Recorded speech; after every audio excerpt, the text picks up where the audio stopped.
कांडी किड आहे की नाही हो लई जास्त कांडी किड आहे. प्रत्येक कांड्याला नाही जास्त प्रमाणात त्याने कीड आहे. बाकीचे हे मरकसारखं काढून घ्या हे की नाही ते काढून घेतलं तरी चालते. ते ऊस काही उपयोग नाही ते बारीक आहे हे बारीक नाही मात्र चालायचं वाढ होत नाही पूर्ण कांडी चिरले नाही ते ओलं पडलेत नाही नको हे आहे की त्याची उंची वगैरे वाढत नाही बाजूला झालाय ते असलं मरकं पूर्ण ऊस काढून घ्या.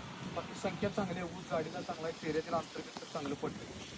त्याला आता ड्रिप चालू आहे ना ड्रिप चालू आहे हे काय आज थोडं मग ह्याला ड्रोन फवारणी केली तरी चालेल. हा ड्रोन पण करायची हे ऊस आहेत की नाही हे तुमचं ऊस बाधच झालं त्याला काय उपयोग होत नाहीये वर वाढच होत नाही हे विषय संपलाय आता इथं. ते वैरणला काढून घ्या सगळं म्हणजे ह्या बाकीच्या कोंबांना का नाही त्याला चांगलं खायला वगैरे मिळून ह्याची जाडी वाढते उंची वाढत्या हेच नाही त्याला मरकी ऊस म्हणते ठेवू नका अजिबात ठेवू नका हे डायरेक्ट काढून कधी खाल्लं ते वैरणीला घ्या हे असले केवढ्याचं ते हे बारीक आहे का.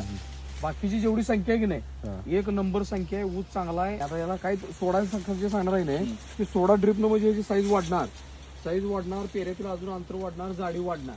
फक्त काय करा ऑलरेडी मसर आहेत ना हे काय करा हे ऊस काय उपयोगाचं नाही हे काही कारखान्याला पण जात नाही काही नाही. आणि हे जे अन्न खायला लागले ते पूर्ण बंद होते. आता इथं आहे काय हे पूर्ण बंद झाले आहे काय हे खोडाही लागल्या कांडी बाद झाल्या जे इन शॉर्ट बारकं जे मरकं आहे ते मरकं ते काढून घ्या.